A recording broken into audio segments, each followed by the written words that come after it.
বিপ্লব বড়ুয়া আওয়ামী লীগের দপ্তর সম্পাদক এবং প্রধানমন্ত্রী শেখ হাসিনার বিশেষ সহকারী হিসেবে আমরা তাকে চিনি জানি। এই সময় বিপ্লব বড়ুয়াকে আমরা চিনি আরো বহু আগে। সেগুনবাগিচায় 90-র দশকে সাপ্তাহিক প্রিয় প্রজন্মের একটা অফিস ছিল। সেই অফিসে বিপ্লব বড়ুয়া একদিন এসেছিলেন তার বিদেশ যাওয়ার আগে। বিপ্লব বড়ুয়া তখন প্রিয় প্রজন্মের একজন সাংবাদিক হওয়ার আকাঙ্ক্ষা প্রকাশ করেছিলেন। অনেকদিন বিপ্লব বড়ুয়ার সাথে আমাদের দেখা সাক্ষাৎ নেই। সেই গল্পটা বিপ্লব বড়ুয়া নিজে নিজে বলেছেন গত গত বছর একান্ত একটা টেলিফোন আলাপে। আজকে বাংলাদেশের বিশেষ একটা পরিস্থিতিতে উনি এশান্তরী অনেক নেতা কর্মীর মতো। তার সঙ্গে আজকে আবার কথা বলবো। আমরা গত বছরের আগস্টটাকে আবার জানবো তার মুখে। বিপ্লব বড়ুয়া, আপনাকে শুভেচ্ছা। অগ্রজ বাড়ি ভাই, আপনাকে অনেক দূর থেকে আপনাকে শুভেচ্ছা জানাচ্ছি এবং আপনার দর্শক যারা বিশ্বব্যাপী এই অনুষ্ঠান দেখছেন তাদেরকে আমি শুভকামনা জানাই। বিপ্লব দা, আমরা একটু অনেক কিছু জানি না, কিন্তু আমাদের হৃদয় রক্তক্ষরণের আগস্ট তো আমাদের খুব শোকের একটা মাস। জাতির পিতা বঙ্গবন্ধুকে হারিয়েছি এই দিনে। 21শে আগস্ট শেখ হাসিনাকে হত্যা করার চেষ্টা করা হয়েছিল, সেখানেও হাবিবুর রহমান সহ অনেক নেতা কর্মীকে আমরা হারিয়েছি। সেই আগস্টে আবার একটা 5ই আগস্ট এলো, বাংলাদেশটা লন্ডভন্ড হয়ে গেল। শেষ সময়টা আপনি খুব কাছে থেকে দেখেছেন, আমি জানি। আমি যাদের কাছে আলাপ করার সুযোগ পেয়েছি তারা সবাই কয়েকটা চরিত্রের কথা বলেছেন, সেখানে আপনি একটা চরিত্র, বিপ্লব বড়ুয়া। আপনি কিভাবে আমাদেরকে সেই ঘটনাগুলো একটু শেয়ার করলেন? বাড়ি ভাই যেমনটি বললেন, বাঙালির শোকের মাস, বেদনার মাস, ষড়যন্ত্রের মাস আগস্ট মাস। এবং এটি আমাদের কি বলবো যে একটি দুর্ভাগ্যের বিষয়, সে আগস্ট মাসেই বাংলাদেশের মুক্তিযুদ্ধ, গণতন্ত্র, একটি সাংবিধানিক সরকার ব্যবস্থা, গণতান্ত্রিক সরকার ব্যবস্থা ষড়যন্ত্রের মধ্য দিয়ে, সশস্ত্র জঙ্গি হামলার মধ্য দিয়ে উৎখাত করা হয়েছে। আমরা জাতির পিতা বঙ্গবন্ধু শেখ মুজিবুর রহমানকে হারিয়েছিলাম 1975 সালের 15ই আগস্ট, এবং 2004 সালে ঢাকায় 21শে আগস্ট নারকীয় গ্রেনেড হামলা পরিচালনা করা হয়েছে জাতির পিতার জ্যেষ্ঠ কন্যা জননেত্রী শেখ হাসিনাকে হত্যার জন্য। 5 আগস্ট একই হামলাকারী, একই ষড়যন্ত্রকারী, একই আন্তর্জাতিক সাম্রাজ্যবাদ শক্তি এবং বাংলাদেশে তাদের এজেন্ট, তারা আবার পুনরায় আগস্ট মাসে এই ষড়যন্ত্র তারা বাস্তবায়ন করলো। 5 আগস্ট 2024 সাল ছিল সোমবার, এবং ওই সময়ের পরিস্থিতি রাজধানী ঢাকা এবং সারা দেশে অত্যন্ত উত্তপ্ত ছিল, জানেন আপনি। এবং ছাত্রদের কোটা সংস্কার আন্দোলনের নামে একটি ধারাবাহিক আন্দোলন পরিচালনা করে যাচ্ছিল। দৃশ্যত সেটি সাধারণ ছাত্রদের একটি আন্দোলন মনে হলেও এটি বঙ্গবন্ধু কন্যা শেখ হাসিনা তিনি বুঝতে পেরেছিলেন, জানতে পেরেছিলেন যে এই আন্দোলনে সাধারণ ছাত্রের পেছনে সেখানে একটি উগ্র সাম্প্রদায়িক গোষ্ঠী, জামাত শিবির, হেফাজত ইসলাম, হিজবুত তাহরির, তাদের সেখানে সক্রিয় অংশগ্রহণ ছিল। আপনি দেখেন, এই আন্দোলনে কিন্তু এমন কোনো ভ্যালিড দাবি ছিল না যে দাবি সরকারকে বাস্তবায়ন করতে হবে।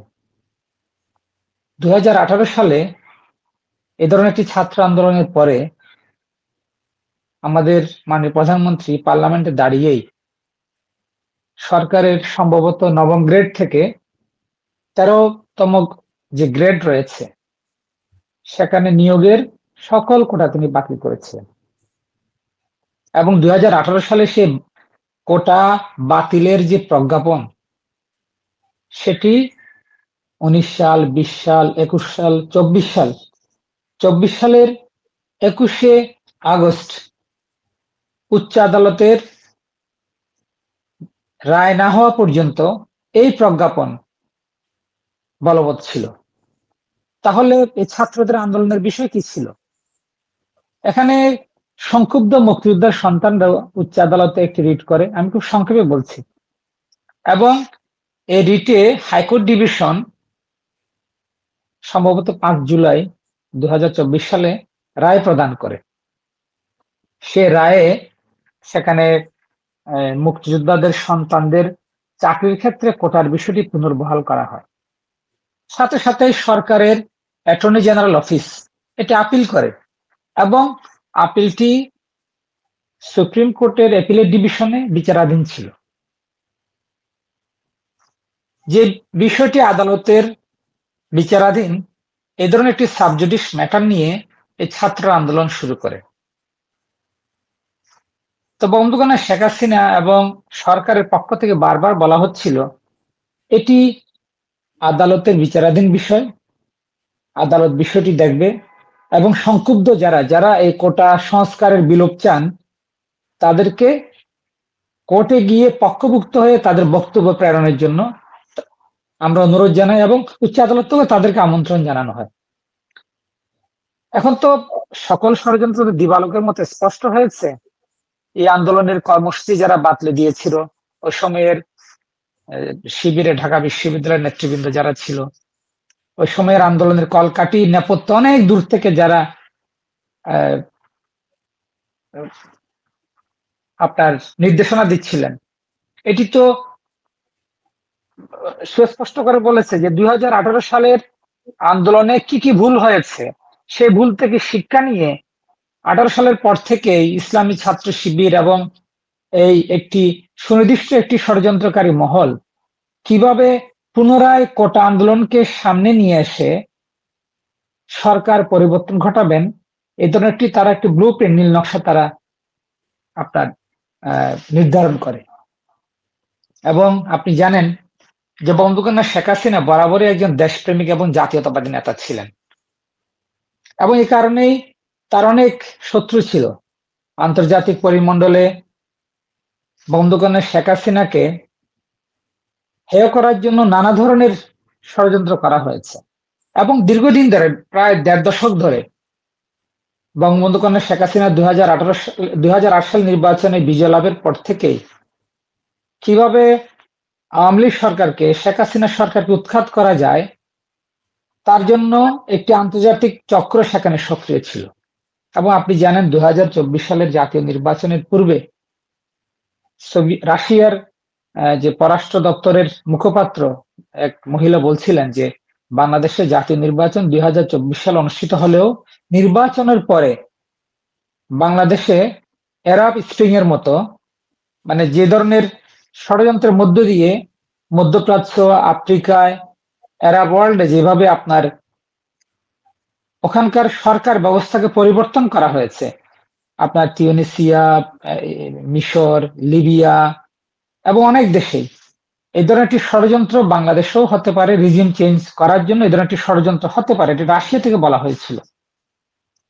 এবং এখন তো আমরা জানি যে মার্কিন যুক্তরাষ্ট্র থেকে $29 মিলিয়ন এখানে ইনভেস্ট করা হয়েছিল, এগুলো তো এখন সামনে চলে আসছে।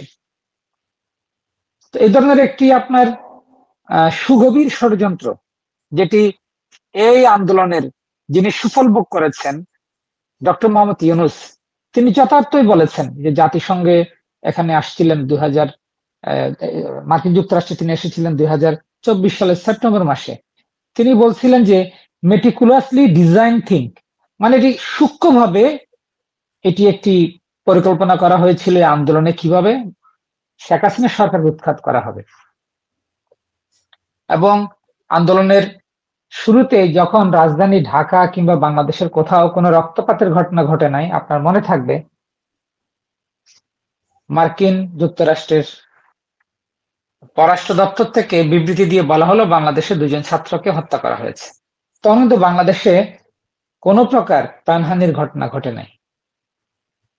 এবং আমাদের জাতির পিতার কন্যা তিনি বরাবরই শুরু থেকেই এই সাধারণ ছাত্রদের দাবির প্রতি তিনি অত্যন্ত আন্তরিক ছিলেন এবং তিনি আশা করছিলেন যে দেশের উচ্চ আদালতে রায় যেটা হোক না কেন তিনি নির্বাহী ক্ষমতা বলে সাধারণ ছাত্রদের যে সেন্টিমেন্ট এবং সাধারণ ছাত্ররা যাতে মেধার ভিত্তিতে তারা যাতে তাদের চাকরি ফিরে পেতে পারে, চাকরি যাতে পায়, তাদের মেধার মূল্যায়ন যাতে হয় প্রতিটি ক্ষেত্রে তার ব্যবস্থা তিনি গ্রহণ করেন। কিন্তু আপনাকে একটু আমি যাই যে আপনি দুটো গুরুত্বপূর্ণ বিষয় এখানে এনেছেন। একটা হচ্ছে স্টেট ডিপার্টমেন্টে 2জন ছাত্র নিহত হয়েছেন বলে বক্তব্য দেওয়া হয়েছে, আর একটা হচ্ছে রাশিয়া থেকে সতর্ক করা হয়েছে। রাশিয়া থেকে সতর্ক করার পরেও আপনারা কি একেবারেই সতর্ক হন নাই বা গুরুত্ব দেন নাই এটাকে? আর একটা স্টেট ডিপার্টমেন্টের যে বক্তব্যটা, স্টেট ডিপার্টমেন্ট বক্তব্যটা উইলিংলি আনেন। ওখানে একজন সাংবাদিক যিনি এখন পুরস্কৃত হয়ে মেক্সিকোতে রাষ্ট্রদূত আছেন, স্টেট ডিপার্টমেন্টে উনি কিন্তু এই বিষয়টা এনেছিলেন এবং তার উত্তরে ওরা ওন করেছিল এটা। কোনো ধরনের যাচাই বাছাই ছাড়াই তারা সেটা ওন করেছিল সেটা। আর রাশিয়ার ব্যাপারটাকে আপনারা এখন গুরুত্ব দেন নাই। প্লাস হচ্ছে হাইকোর্টে বা সুপ্রিম কোর্টে বাংলাদেশে একটা প্রচলিত কথা আছে, হাইকোর্ট দেখানো, সবকিছু হাইকোর্ট দেখা গভর্নমেন্ট। এটাও কি গুরুত্ব না দেওয়ার একটা ফসল আজকে? দেখেন, আমি যেখানে শুরু করছিলাম আমি এটি একটু শেষ করে আমি আপনার প্রশ্নের উত্তরে যাচ্ছি বারী ভাই। আপনার এই আন্দোলনের সূত্রপাত কিন্তু খুব শান্তিপূর্ণ ছিল এবং মাননীয় প্রধানমন্ত্রী ছাত্রদের নিরাপত্তার বিষয়ে ভাবছিলেন। ঠিক এই সময়ে 2024 সালের সম্ভবত 14 জুলাই মাননীয় প্রধানমন্ত্রী চীন থেকে ফিরে এসে সংবাদ সম্মেলন করছিলেন এবং তিনি সেখানে একটি বক্তব্য রাখেন। এই বক্তব্যকে বিকৃত করে এই যে আন্দোলনের ভিতরে লুকায়িত যে শক্তিটি ছিল জামাত শিবির সাম্প্রদায়িক গোষ্ঠী, যাদেরকে আমরা রাজাকার নামে চিনি, তারা সাধারণ ছাত্রদের মধ্যে লুকিয়ে থাকা এই উগ্র সাম্প্রদায়িক গোষ্ঠী ঢাকা বিশ্ববিদ্যালয়ে রাজাকার একটি ঘৃণার শব্দকে গ্লোরিফাই করার জন্য তাদের ডিজাইনের অংশ হিসাবে গভীর রাতে ঢাকা বিশ্ববিদ্যালয়ের ছাত্রছাত্রীদের নিয়ে আমি কে তুমি কে রাজাকার স্লোগান দিয়ে সেখানে ছাত্রলীগের ছাত্রছাত্রীদের উপর হামলা পরিচালনা করে। তখন তো কিন্তু পরিস্থিতি উত্তপ্ত হতে থাকে এবং পরের দিন রংপুরে রোকেয়া বিশ্ববিদ্যালয়ে সেখানে আবু সাইদের মৃত্যু ঘটে। রংপুর বিশ্ববিদ্যালয়ের আমি শিক্ষক ছাত্রদের সাথে কথা বলেছিলাম, আমি সেখানেও আমি জানতে পেরেছি তাদের বর্ণনা অনুযায়ী আমার মনে হয়েছে এবং আমি বিশ্বাস করি আবু সাইদের মৃত্যুর ঘটনাটা যে আইকনিক মৃত্যু, তিনি দুহাত প্রসারিত করে বুক পেতে দিলেন, তেমন একটি আপনার দৃশ্য ধারণ করা হলো এবং সেই তার মৃত্যুর পরে সেই নির্মম মৃত্যুর ঘটনাটি অবশ্যই এটি নিন্দনীয়, সেটি ঢাকা সহ সারা বাংলাদেশের ছাত্রদের মধ্যে এক ধরনের আপনার উত্তেজনা সৃষ্টি করে। আমি রংপুরে কথা বলে জানতে পেরেছিলাম রংপুরে এই ঘটনাটাও ছিল সেখানে স্থানীয় পর্যায়ের জামাত শিবিরের একটি সাজানো আপনার একটি নীল নকশার একটি বাস্তবায়ন। আপনি যেমনটি বলছিলেন যে 2023 সালের সম্ভবত নভেম্বর মাসে যে রাশিয়া থেকে বলা হলেও আমরা মনে করেছিলাম, আমাদের বাংলাদেশ আওয়ামী লীগ যেহেতু 2023 সাল জুড়েই বিএনপি এবং সরকার বিরোধী রাজনৈতিক দল যেভাবে জ্বালাও পোড়া করার চেষ্টা করেছে, নির্বাচন ভণ্ডুল করার চেষ্টা করেছে, বাংলাদেশ আওয়ামী লীগ রাজনৈতিকভাবে মোকাবেলা করে 2024 সালে জাতীয় নির্বাচন অনুষ্ঠিত করে এবং নির্বাচনের পরে বাজেট অধিবেশন শুরু হয় জাতীয় সংসদে, এবং তেমন কিছু চোখে পড়ার মতো যে রাজনৈতিক উত্তেজনা সৃষ্টি করতে পারে তেমন কিছু বিষয় কিন্তু আমাদের নজরদারিতে আসে নাই। এখন সরকারের গোয়েন্দা সংস্থা যারা ছিল তাদের নজরদারিতে ছিল কিনা, তারা কি ধরনের তথ্য তারা সংগ্রহ করেছে এবং সে অনুযায়ী তারা কতটুকু ব্যবস্থা করছে তারা সেটি বলতে পারবে। আর আপনাকে যে কথাটি বলতেছিলাম যে এই ছাত্রদের মৃত্যুর পরে বঙ্গবন্ধু শেখ হাসিনা জুলাই মাসের 17 তারিখে তিনি জাতির উদ্দেশ্যে বক্তব্য রাখেন এবং বক্তব্যে তিনি এই ছাত্রদের মৃত্যুতে অত্যন্ত দুঃখ প্রকাশ করেন এবং তিনি বলছিলেন বারবার, এই বক্তব্য যদি আপনি শুনে থাকেন এবং দর্শকদের যদি শুনে থাকে, সেখানে সুনির্দিষ্ট করে তিনি বলছিলেন যে ছাত্রদের নিরাপত্তা নিয়ে তিনি শঙ্কিত। তিনি বলছিলেন যে ছাত্রদের নিরাপত্তার বিষয়ে ছাত্রদের অভিভাবক এবং শিক্ষকরা যাতে ভূমিকা রাখেন। ওই সময় আরো একটি আমাদের বিষয় ছিল যে বিশ্ববিদ্যালয়ের শিক্ষকরা, পাবলিক বিশ্ববিদ্যালয়ের শিক্ষকরা তাদের পেনশন স্কিম নিয়ে তারা অসন্তুষ্ট ছিলেন। ওই সময় একটি সরকার সকলের জন্য সরকারি কর্মকর্তা এবং আমাদের নির্বাচনী ইশতেহার অনুযায়ী একটি পেনশন স্কিম প্রবর্তন করেছিলেন। সে পেনশন স্কিম নিয়ে পাবলিক বিশ্ববিদ্যালয়ের শিক্ষকদের কর্মসূচি ছিল, তারা অসন্তুষ্ট ছিলেন, তারা কর্মবিরতিতে ছিলেন।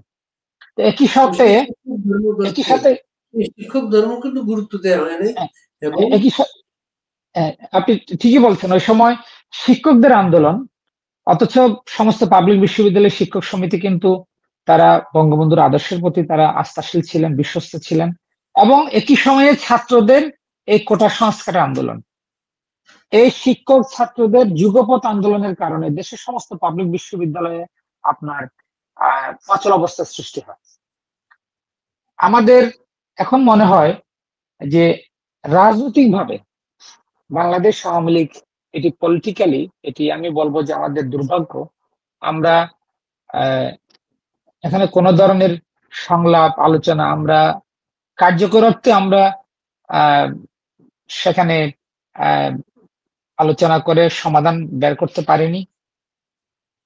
এ কারণেই আপনার ছাত্রদের ইস্যুটা পরবর্তীতে আদালতের রায়ের জন্য আমরা অপেক্ষায় থাকি এবং 21শে আগস্ট দেশের উচ্চ আদালত থেকে রায় প্রদান করা হয় এবং সেই অ্যাপিলেট ডিভিশনের রায়ে ছাত্রদের দাবি অনুযায়ী, যেমনটি ছাত্ররা চেয়েছিলেন সে দাবি অনুযায়ী সেখানে উচ্চ আদালত রায় প্রদান করে এবং সেটি একদিন পরে গেজেট নোটিফিকেশন হয়ে যায়। তার মানে কোটা সংস্কার আন্দোলনের সেটি 21শে আগস্ট অ্যাপিলেট ডিভিশনের রায়ের পরে সমাপ্তি ঘটে। এখন আমরা জানতে পারি যে সমাপ্তির পরে 23শে জুন বর্তমান সেনা প্রধানকে নিয়োগ দেওয়া হয় 23শে জুন। 24শে জুন হাইকোর্ট থেকে ওই আদেশটা আসে, একজন মুক্তিযুদ্ধের সন্তান যে রিটটা করেছিলেন, 24শে জুন হাইকোর্ট থেকে ওই আদেশটা আসার পরে পরিস্থিতি উত্তপ্ত হতে শুরু করে। না, আমি বলছি জুলাই মাসের কথা বাড়ি ভাই। রায়টি হয়েছিল 23শে জুলাই, 21শে জুলাই রায়টি হয়েছিল এবং সম্ভবত বর্তমান সেনাপ্রধান দায়িত্ব নিয়েছিলেন 23শে জুন, মানে তারও এক মাস পূর্বে। তো এখন 24শে জুন কিন্তু হাইকোর্টের আদেশটা আসে কোটাটার ব্যাপারে, যে আদেশটা থেকে বিক্ষোভের সূচনা হয় একদিন পরে। এটি একটি টাইমলাইন আপনার আমি ছিল আমার কাছে তৈরি করা যে পুরো বিষয়টি, এটি আপনার দেশের উচ্চ আদালতে এটি মীমাংসা করা হচ্ছে 21শে জুলাই। সেখানে আপনার 21শে জুলাই সেখানে মেধাভিত্তিক 93%, মুক্তিযোদ্ধা শহীদ মুক্তিযোদ্ধা বীরাঙ্গনাদের সন্তানদের জন্য 5%, ক্ষুদ্র জাতিগোষ্ঠী নৃগোষ্ঠীর জন্য 1%, প্রতিবন্ধী তৃতীয় লিঙ্গের জন্য 1% নির্ধারণ করা হয় এবং সেটি 22শে জুলাই সেটা গেজেট নোটিফিকেশন হয়। এক মাসে তখন আন্দোলন তুঙ্গে চলে গেছে। এখন আমি সেই প্রসঙ্গে আসছি যে ষড়যন্ত্র কিভাবে করা হয়েছে। সেখানে আপনার এখন আমরা জানতে পারি যে ওই নেপথ্যের নায়ক যারা ছিল, এটি আশকি ইসলামী ছাত্র শিবিরের নেতারা এখন তাদের ফেসবুকে স্ট্যাটাস দিয়েছে, তারা টক শোতে বলেছে যে তারা জানতো এই দাবি মেনে নেওয়া হলে তারা এক দফার দিকে যাবেন। তারা পরবর্তীতে এক দফাতে যাওয়ার আগে তারা 9 দফা দাবি নিয়ে সামনে চলে আসে, যে হত্যার বিচার, আমাদের সরকারের গুরুত্বপূর্ণ মন্ত্রীদের পদত্যাগ নিয়ে তারা একটা আন্দোলন আপনার কন্টিনিউ করে। এখানে সে আন্দোলনে খুব সুচতুর ভাবে সেখানে প্রতারণার আশ্রয় নেওয়া হয়েছে। সেখানে এটা মূলত একটি উগ্র সাম্প্রদায়িক গোষ্ঠী দক্ষিণপন্থীদের আন্দোলন হলেও সামনের সারিতে ছিল খুব কম চেনা ছাত্র নেতারা, যারা আজকে উপদেষ্টা হয়েছে, এনসিপি নেতা হয়েছে, এবং সেখানে বামপন্থীদের তারা সেখানে নিয়ে আসে। বামপন্থীরা সেখানে গ্রাফিতি আঁকা শুরু করে, কার্টুন আঁকা শুরু করে, এবং মুক্তিযুদ্ধের সেই সারা জাগানো স্লোগান পদ্মা মেঘনা যমুনা তোমার আমার ঠিকানা, বঙ্গবন্ধুর বাংলায় বসুমের ঠাঁই নাই, এবং দাবায় রাখতে পারবে না, এসব বিষয় সামনে নিয়ে আসে। এবং মেটিকুলাস ডিজাইনের অংশ হিসাবে সঙ্গীত শিল্পী, অভিনয় শিল্পী, সাংস্কৃতিক অঙ্গনের যারা মুখ চালালোক তাদেরকে নিয়ে আসা হয়। এবং এটি মূলত একটি দক্ষিণপন্থীদের আন্দোলন হলেও এটি তার প্রেজেন্টেশন ছিল একটি সেকুলার মুভমেন্ট, তার উপস্থাপনা ছিল এটি একটি ইনক্লুসিভ মুভমেন্ট। এবং তা দেখে আমাদের আওয়ামী লীগ সরকারের, আওয়ামী লীগের নেতৃবৃন্দের, মন্ত্রী এবং নেতাদের ছেলে মেয়েরাও কিন্তু আন্দোলনে সম্পৃক্ত হয়।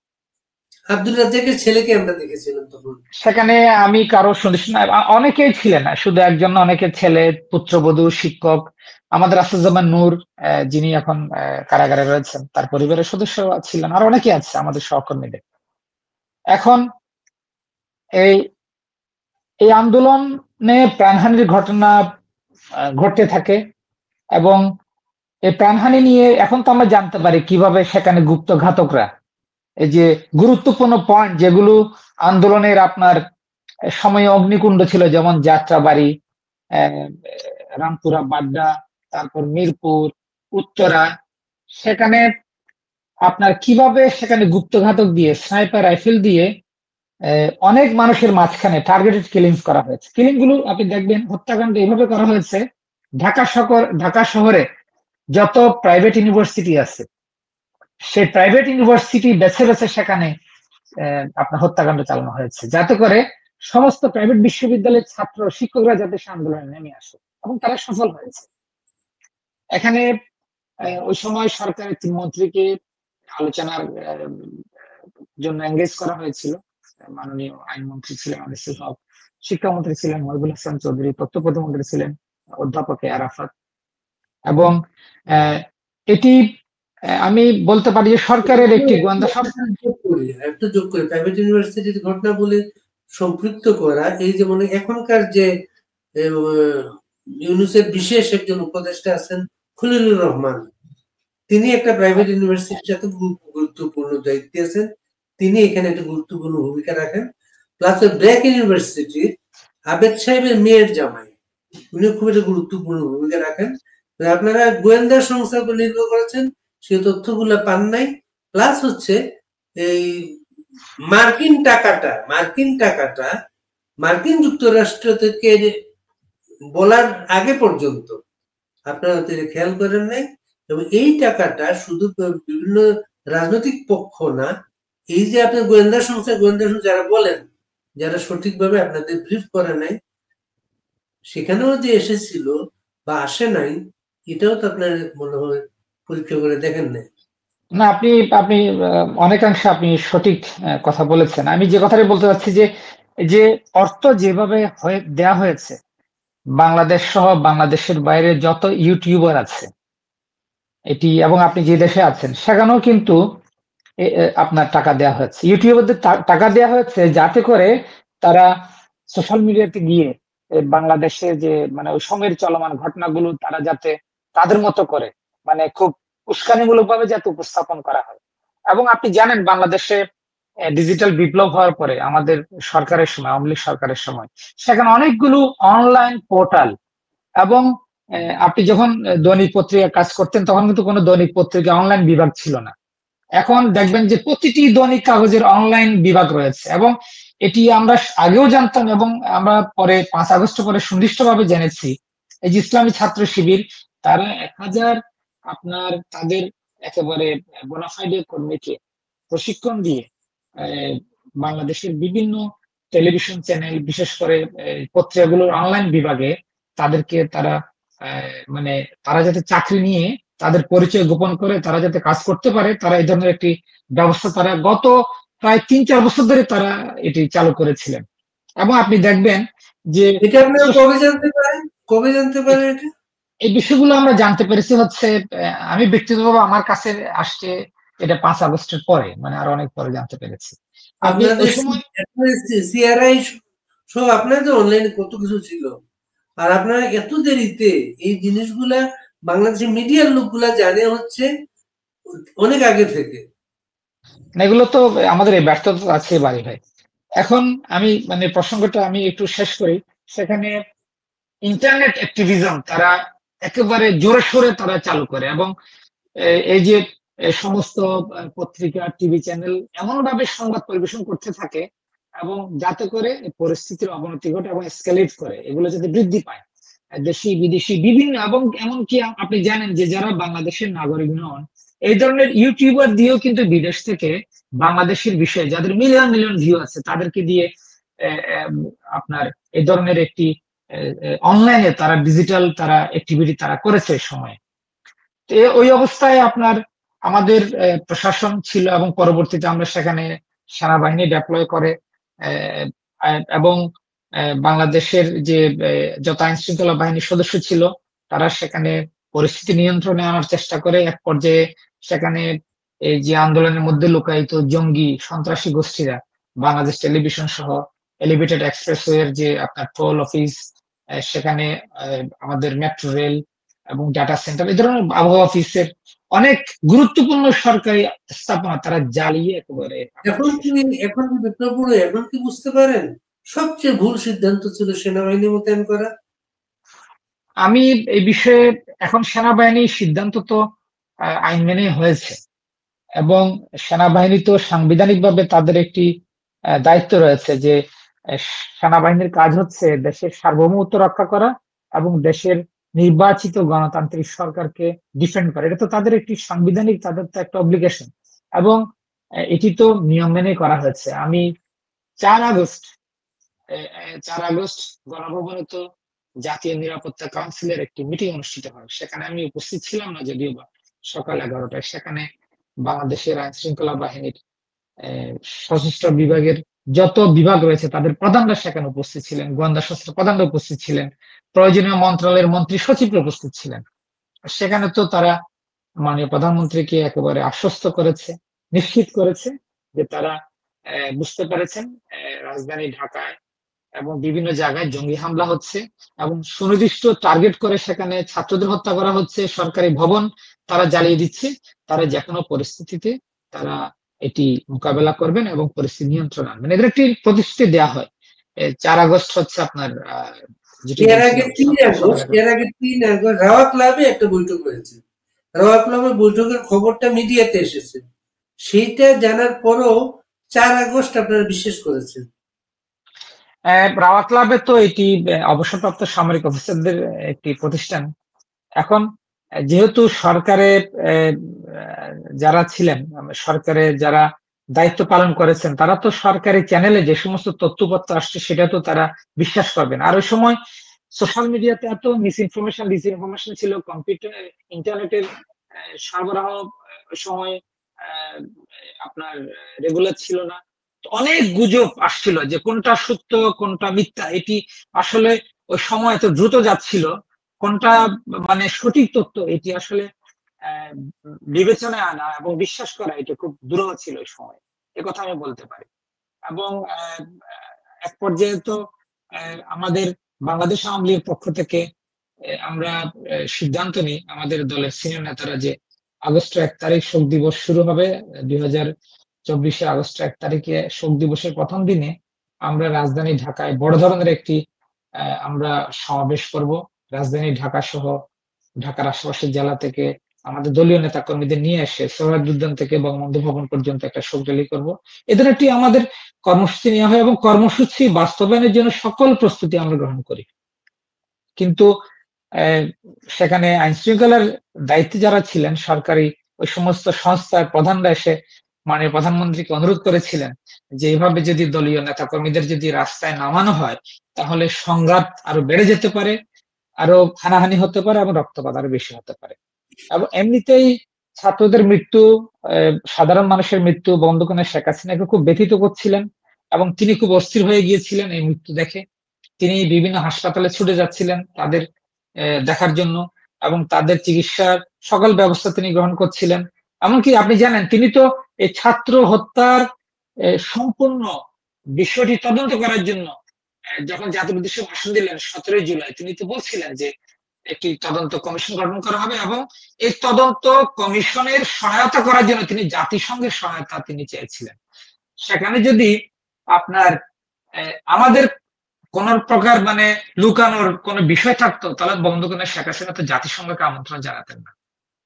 তিনি 17 তারিখ কিন্তু জাতিসংঘকে আমন্ত্রণ জানিয়েছিলেন এবং দিলারুজ্জামান নামে মাননীয় এক বিচারপতিকে দিয়ে তিনি তদন্ত কমিশন গঠন করেছিলেন এবং 5 তারিখ আগে 4 তারিখ রাতে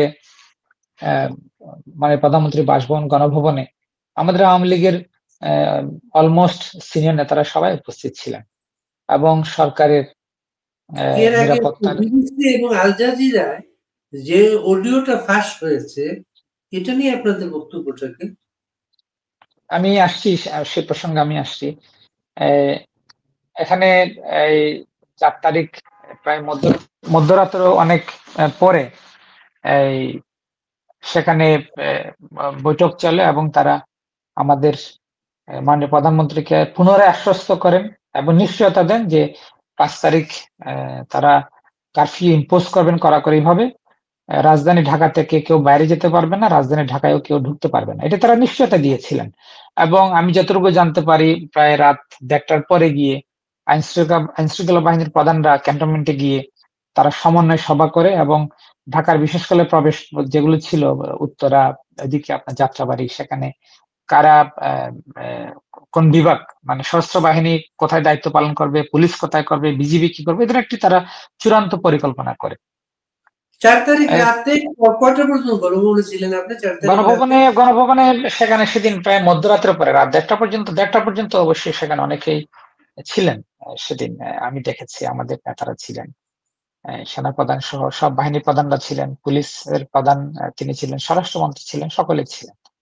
এবং 5 তারিখ আপনার সকাল 10টা 10:30 পর্যন্ত। রাত্রে আপনি কখন গণভবন বেরিয়ে যান? আমরা বেরিয়ে যাই রাত 1টার পরে, যখন গণভবন থেকে সবাই বেরিয়ে যায় রাত 1টার পরে আমরা বেরিয়ে আসি। এবং আপনি আর কারা কারা ছিলেন বলা যায়? আপনারা কারা কারা ছিলেন? তো ওখানে অনেকেই ছিলেন, আমি এখন তো নাম বলতে গেলে তো দীর্ঘ তালিকা বলতে হবে। আমি বলতে পারি যে বাংলাদেশ আওয়ামী লীগের প্রথম সারির নেতারা ছিলেন, 3 বাহিনী প্রধান ছিলেন, নিরাপত্তা উপদেষ্টা ছিলেন, পুলিশ র্যাবের প্রধান, বিজিবি প্রধান, গোয়েন্দা সংস্থার প্রধানরা সকলেই ছিলেন সেখানে। এবং সেখানে তো যখন বৈঠক শেষ হয় তখন আমি দেখতে পেয়েছি যে নিরাপত্তা প্রধানদের নিশ্চয়তায় সকলে খুব আশ্বস্ত হয়েছে। এ ধরনের একটি আপনার অনুভূতি নিয়ে আমরা গণভবন ত্যাগ করি। 5 তারিখ ছিল শেখ কামালের জন্মদিন। 4 তারিখ রাত্রে আপনার সর্বশেষ আপনার সাথে শেখ হাসিনার কখন কথা হয়? সর্বশেষ 4 তারিখ রাত্রে? 4 তারিখ তো যখন আমরা গণভবন ছেড়ে আসি আমার সাথে তো ওইভাবে কোনো আমি দেখছি যে হচ্ছে, ওখানে তো সবাই উপস্থিত ছিলেন। তিনি যাদের প্রয়োজন মনে করেছেন কিংবা যাদের সাথে মাননীয় প্রধানমন্ত্রী বৈঠক হওয়ার কথা ছিল তাদের সাথে মাননীয় প্রধানমন্ত্রীর কথা হয়েছে। এবং আপনার এই 5 তারিখ সকাল 10টা 10:30 পর্যন্ত আমি নিজেও বিভিন্ন জায়গায় টেলিফোন করে খোঁজ খবর নিয়ে আমাদের দলীয় সূত্র থেকে, যদিও আমাদের দলের নেতাকর্মীরা সবাই কিন্তু বাসায় ছিলেন। 5 তারিখ যদিও শেখ কামালের জন্মদিন ছিল, নিরাপত্তা বাহিনীর অনুরোধে আমরা সেই অনুষ্ঠান আমরা স্থগিত করি। বলছিলেন যে দলের নেতাকর্মীরা যাতে যার যার বাসায় থাকে। সরকারি দল হিসেবে আমাদের আইন মেনে চলার আমাদের অব্লিগেশন আছে, কারণ আমরা দলীয় নেতাকর্মীদের অনুরোধ জানাই তারা যাতে যার যার বাসায় থাকে। যেহেতু সেখানে নিরাপত্তা বাহিনী, আইন শৃঙ্খলা বাহিনীর সদস্যরা নিয়ন্ত্রণ নিবে, কারফিউ ইম্পোজ করা হবে। প্রতি বছর শেখ কামালের জন্মদিনে আপনারা বনানী কবরস্থানে যেতেন, এইবার যান নাই আর না? আমরা বনানী কবরস্থানেও যেতাম, আর তার আগে আমরা আবাহনী ক্রীড়া চক্র, যেহেতু শেখ কামাল আবাহনী ক্রীড়া চক্রের প্রতিষ্ঠাতা ছিলেন, সেখানে আমরা শ্রদ্ধা নিবেদন করতাম। সেখানে শেখ কামালের একটি আবক্ষ একটি মুরাল ছিল সেখানে। আমরা এই অনুষ্ঠান করিনি, তবে আমাদের দলের পক্ষ থেকে একটি পুষ্পস্তবক আমরা সেখানে আমরা দিয়ে আসি সকালে। আমরা কয়েকজন গিয়ে সকাল 8টায়। আপনিও ছিলেন সেখানে? সেখানে আমি উপস্থিত ছিলাম না, তবে আমাদের একটি প্রতিনিধি দল সেখানে ছিল।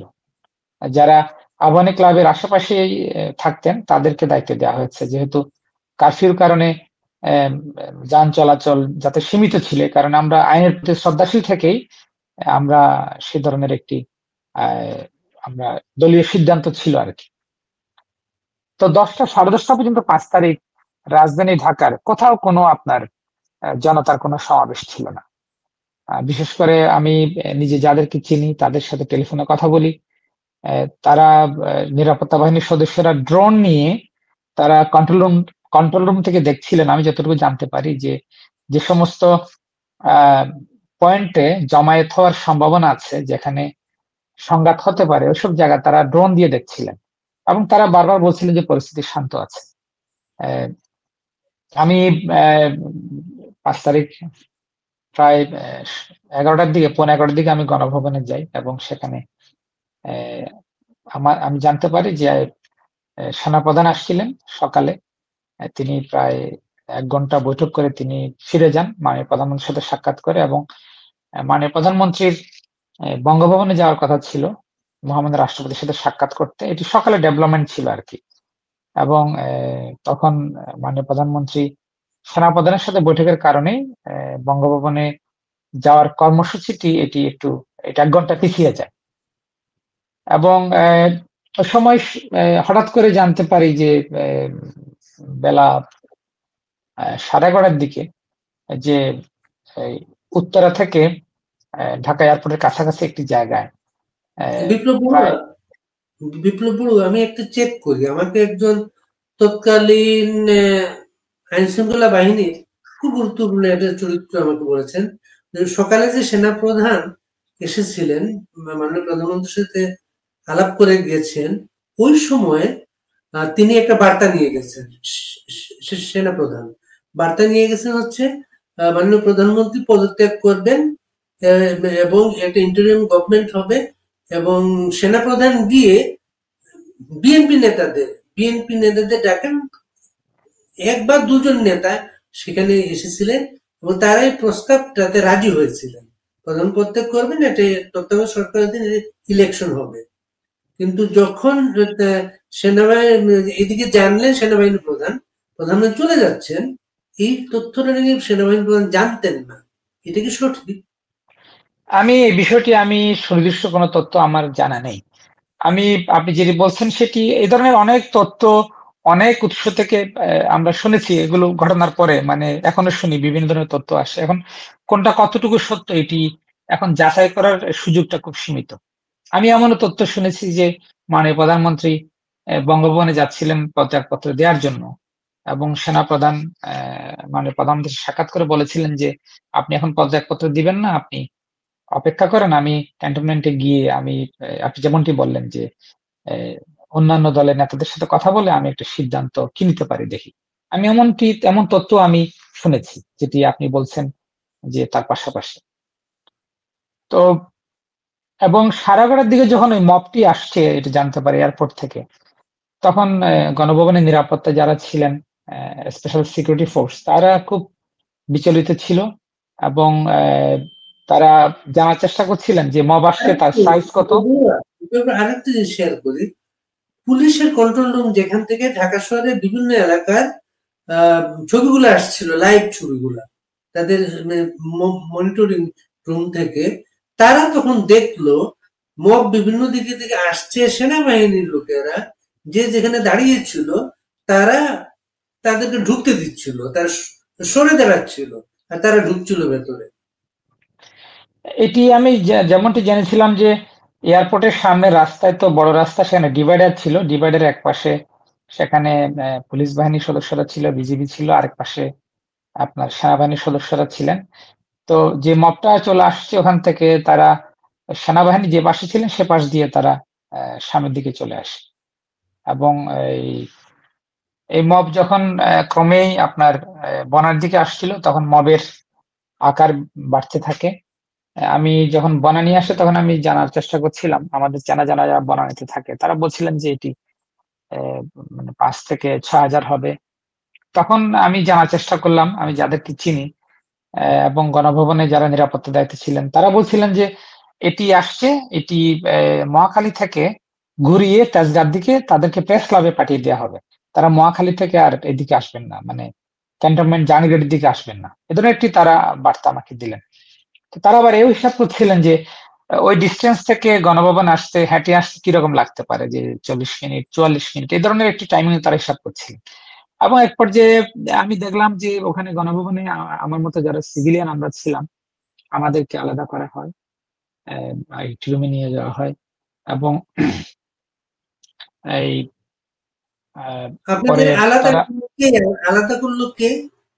এটি নিরাপত্তার দায়িত্বে যারা ছিলেন তারা সেখানে যারা সামরিক বাহিনীর বাইরে যারা ছিলেন সেখানে তাদেরকে আলাদা করা হয়, একটি রুমে নিয়ে যাওয়া হয়।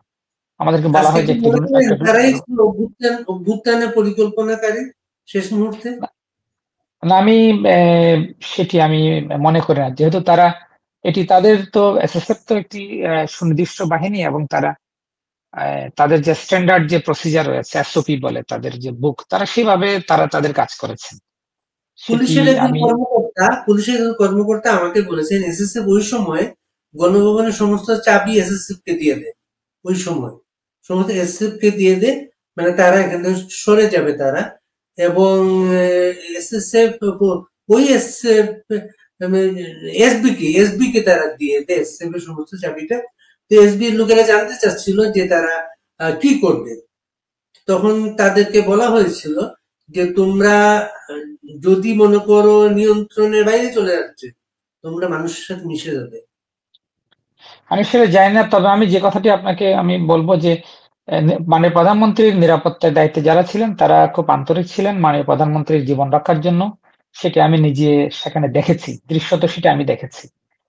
বন্ধুকোণে শেখ হাসিনা ওই সময় জাতির উদ্দেশ্যে একটি ভাষণ দেওয়ার জন্য প্রস্তুতি নিচ্ছিলেন, সেটি ওটা রেকর্ড কি করার রেকর্ড কথা ছিল। হয়েছিল? ওই বক্তৃতা কি রেকর্ড এটি হয়েছিল? না, এটা রেকর্ড করা হয়নি, কারণ যখন এসএসএফ জানতে পারে যে মহাখালী দিয়ে যে মপটি আপনার তেজগাঁ হয়ে চলে যাওয়ার কথা, তাদেরকে মহাখালী থেকে ছেড়ে দেওয়া হয়েছে। তখন বন্ধুগণের শেখ হাসিনা এবং আহ, আহ, আমাদের তখন মাননীয় তাকে প্রধানমন্ত্রী ছোট 45 মিনিট সময় দেওয়া হয়েছিল, একটা নিউজ বেরিয়েছিল। তখন তাকে 45 মিনিট সময় দেওয়া হয়েছিল, 45 মিনিটের মধ্যে সিদ্ধান্ত নিতে হবে চলে যাওয়া। আহ, ওখানে মানে প্রধানমন্ত্রী ছোট বোন ছিলেন, শেখ রেহানা ছিলেন। এবং আমরা যেটা দেখেছি, আমাদের মাননীয় প্রধানমন্ত্রী কোনো অবস্থায় তিনি গণভবন তিনি ত্যাগ করতে চাননি।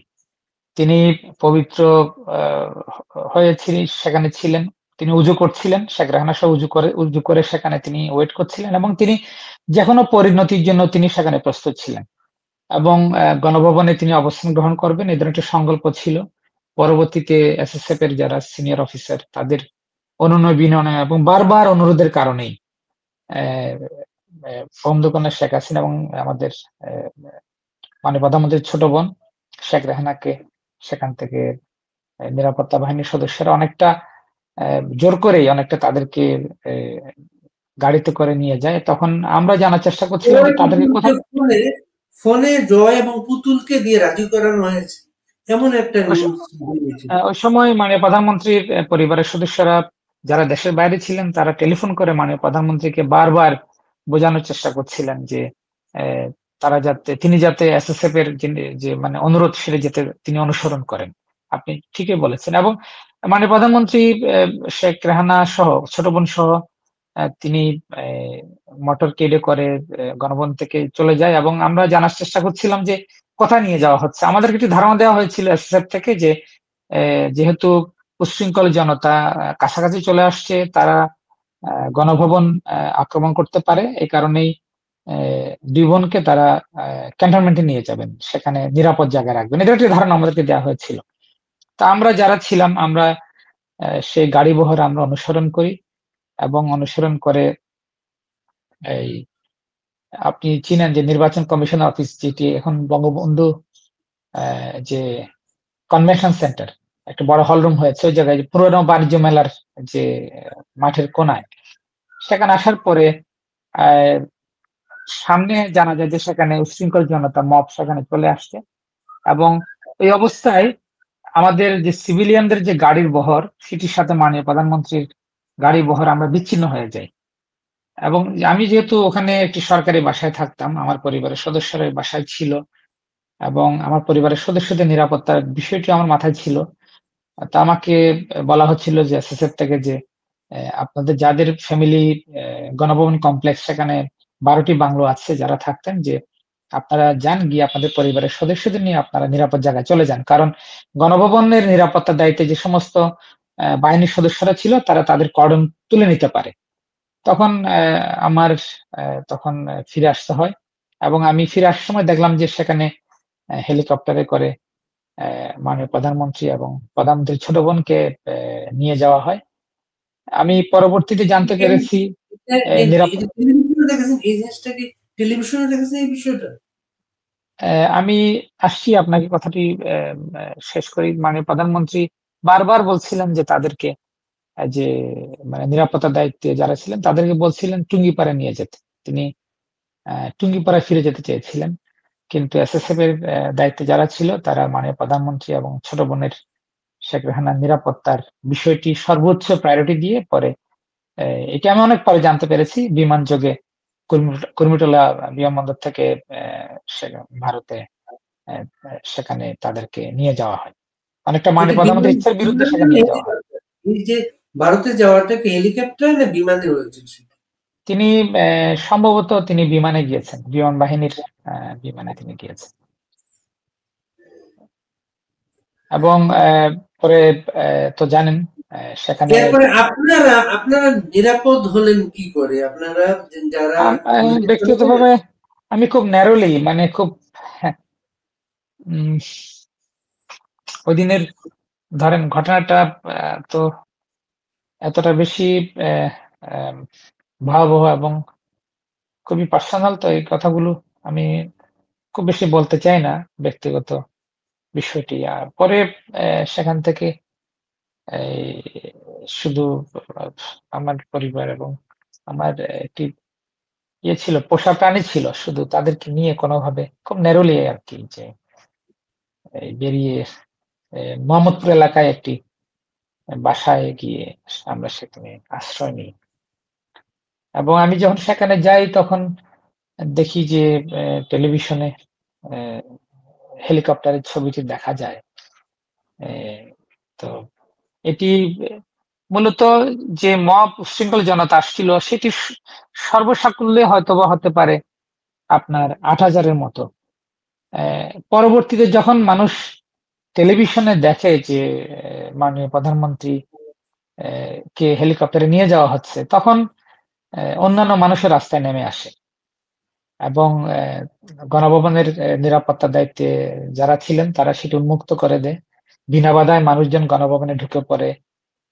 জাতীয় সংসদ ভবন রক্ষার জন্য দায়িত্বে যারা ছিল তারা সেটি ছেড়ে দেয়। মাননীয় প্রধানমন্ত্রীর কার্যালয়ের নিরাপত্তার দায়িত্বে যারা ছিলেন তারাও সেখান থেকে তাদের সদস্যদের তুলে নিয়ে যায়। এবং আমি পরে জানতে পারি যে আহ, জাতীয় সংসদ ভবন এবং মাননীয় প্রধানমন্ত্রীর কার্যালয়ে সেখানে কিছু লোক মানে আগে থেকেই ছিল, যারা এই উচ্ছৃঙ্খল জনতাকে গাইড করে নিয়ে গিয়ে ওই ভবনগুলোর ছাদের উপর তুলে দেয়। আপনি দেখবেন যে পৃথিবীর বিভিন্ন জায়গায় যেখানে এই ধরনের বিভিন্ন রেভলিউশনের নামে যে রিজিম চেঞ্জ করা হয়, আরব স্প্রিং বলেন কিংবা আমাদের যে বাংলাদেশের যে তথাকথিত কালার রেভলিউশনের কথা বলেন, সেখানে কিন্তু এটি বিশ্বব্যাপী প্রচার করা হয়। এক ধরনের ট্যাকটিক তারা অবলম্বন করে যে আগের সরকারের যে গুরুত্বপূর্ণ স্থাপনা, রাজপ্রাসাদ কিংবা প্রধানমন্ত্রী রাষ্ট্রপতির ভবন, জাতীয় সংসদ, এগুলো কিন্তু উচ্ছৃঙ্খল জনতা দিয়ে ক্যাপচার করে নিয়ে যাওয়া হয় এবং সেটি আহ ওই তারা এই সমস্ত ভবনের ছাদে গিয়ে পতাকা উড়ায় এবং এই ধরনের ছবি তোলা হয়, ভিডিও করা হয় ড্রোন দিয়ে, সেটি বিশ্ব গণমাধ্যম বিভিন্ন জায়গায় দেখানো হয় এবং যাতে এটি দেখানো হয় যে এখানে একটি পপুলার একটি আপনার রেভলিউশন হয়েছে, যে সাধারণ মানুষ রাস্তায় নেমে আসছে, এই ধরনের দৃশ্য ধারণ করা হয়। আপনি নিজেও জানেন সাংবাদিক হিসাবে, ইরাকে এই ধরনের ঘটনা ঘটেছে, সিরিয়ায় ঘটেছে, লিবিয়ায় ঘটেছে, মিশরে ঘটেছে, আফগানিস্তানে হয়েছে। এসব বিষয়গুলো কিন্তু ওরকম করে সাজানো হয়, প্রজেক্ট করা হয় এভাবে আর কি। এই এখানে একটি বিষয় সামনে চলে আসে যে বঙ্গভবন কিন্তু আক্রান্ত হয় নাই, জাতীয় যে সচিবালয় সেটি কিন্তু আক্রান্ত হয় নাই। তো এখানে সুনির্দিষ্ট স্থাপনা উচ্ছৃঙ্খল জনতার মধ্যে আপনার উন্মুক্ত করে দেয়া হয় এবং এই আমি যেমনটি বলছিলাম যে শুরুর দিকে আমি নিজেও দেখেছি, যতটুকু দেখা যায় যে এখানে ৮,০০০ ১০,০০০-এর বেশি মানুষ ছিল না। ওই টেলিভিশনের ওই ভিডিওটি প্রচার করার পরে যে হেলিকপ্টারের ছবিটি, তখন বিভিন্ন জায়গা থেকে মানুষ সেখানে নেমে আসে। এই কোটা সংস্কার আন্দোলনকারীদের কিন্তু মার্চ টু ঢাকা এই কর্মসূচি কিন্তু ছিল হচ্ছে ৬ আগস্ট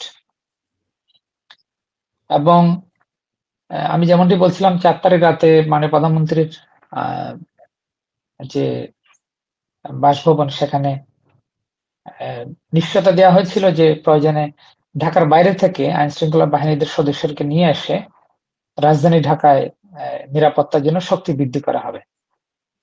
এটি তাদের কাছে তথ্য ছিল যে মার্চ টু ঢাকা হবে ৬ তারিখ, কিন্তু রাতের মধ্যেই আমরা এটা পরে জেনেছি, আপনিও জানেন যে তারা একদিন আগে নিয়ে আসে কর্মসূচি এবং রাজধানী ঢাকার বাইরের বিভিন্ন জায়গা থেকে পুলিশ বিজিবি কে রাজধানী ঢাকায় নিয়ে আসার আগেই তারা ৫ তারিখ তাদের কর্মসূচি নিয়ে আসে, একদিনে গিয়ে নিয়ে আসে এবং তারা এই অনেকটা বিনা বাধায় তারা বিভিন্ন পয়েন্ট থেকে, মিরপুর থেকে, এই যাত্রাবাড়ি থেকে, উত্তরা থেকে তারা মার্চ করে তারা গণভবনে চলে আসে। আমাদের আওয়ামী লীগের নেতাকর্মীরা কিন্তু আপনার ১, ২, ৩, ৪ তারিখ আগস্টের ৪ দিন কিন্তু বিশেষ করে ধানমন্ডি এলাকার মোহাম্মদপুর, শেরেবাংলা নগর, ফার্মগেট, তেজগাঁ এলাকার নেতাকর্মীরা কিন্তু আশেপাশে, গণভবনের আশেপাশে কিন্তু তারা ছিল। তারা সেখানে অবস্থান গ্রহণ করেছিল। এটি আমাদের কোনো নির্ধারিত কর্মসূচি ছিল না। স্থানীয় পর্যায়ের নেতারা তাদের নেতাকর্মীদের নিয়ে সেখানে ছিলেন। এ ধরনের একটি প্রস্তুতি ছিল যে মাননীয় প্রধানমন্ত্রীর নিরাপত্তার জন্য তারা যা কিছু করবেন। যেহেতু ৪ তারিখ রাতে নিরাপত্তা বাহিনীর মাধ্যমে আমাদের বলা হলো যে ৫ তারিখ কারফিউ ইম্পোজ করা হবে, এই কারণে দলীয় নেতাকর্মীরা যাতে, সরকারি দলের নেতাকর্মীরা যাতে বাসায় থাকে। এই কারণে এই ৫ তারিখ গণভবনের আশেপাশে আমাদের নেতাকর্মীরা কেউ ছিল না। বাংলাদেশ আওয়ামী লীগকে অনেকে বলেন যে এটি আমাদের দলীয় ব্যর্থতা। আমাদের বাংলাদেশ আওয়ামী লীগ যে সাংগঠনিক শক্তি রাজধানী ঢাকায় ছিল, আমরা তো ২০২৩ সাল সারা বছর জুড়ে বিএনপি সহ সরকার বিরোধীদের যে রাজনৈতিক আন্দোলন, সেটি তো আমরা রাজনৈতিকভাবে মোকাবেলা করেছি। প্রতিদিন রাস্তায় আমরা ছিলাম, আমাদের নেতাকর্মীরা ছিল। তো আমরা এই ধরনের একটি যদি বিষয় আমরা আজ করতে পারতাম যে যারা নিরাপত্তার দায়িত্ব নিয়েছিল, যারা কারফিউ ইম্পোজ করার দায়িত্ব নিয়েছিল, তারা অত্যন্ত কার্যকর অর্থে সেটি তারা বলবৎ করবেন না, তাহলে আমাদের দলীয় নেতা কর্মীদের দিয়ে আমরা মাননীয় প্রধানমন্ত্রী, সরকারের স্থাপনা এবং একটি নির্বাচিত গণতান্ত্রিক সাংবিধানিক সরকারকে উৎখাতের এই ষড়যন্ত্র মোকাবেলা করার মতো সাংগঠনিক শক্তি বাংলাদেশ আওয়ামী লীগের ছিল। এবং মাননীয় প্রধানমন্ত্রী যখন গণভবন থেকে যখন নিয়ে যাওয়া হয়, তখন আমাদের নেতাকর্মীরা সবাই যার যার বাসায় ছিলেন এবং আমি নিজে অনেককে টেলিফোন করে বিষয়টি জানাই আমার দলের সিনিয়র নেতাদের, যে মাননীয় প্রধানমন্ত্রীর অবস্থান তাদেরকে আমি জানাই, আমাদের দলের সাধারণ সম্পাদককে জানাই, আমাদের নানক ভাই, জাহির কবির নানক, বাহাউদ্দিন নাসিম, অনেককেই, দীপুমণি, আব্দুর রাজ্জাক, ওই সময় যাদের সাথে যোগাযোগ হচ্ছিল আমি তাদেরকে জানানোর চেষ্টা করি।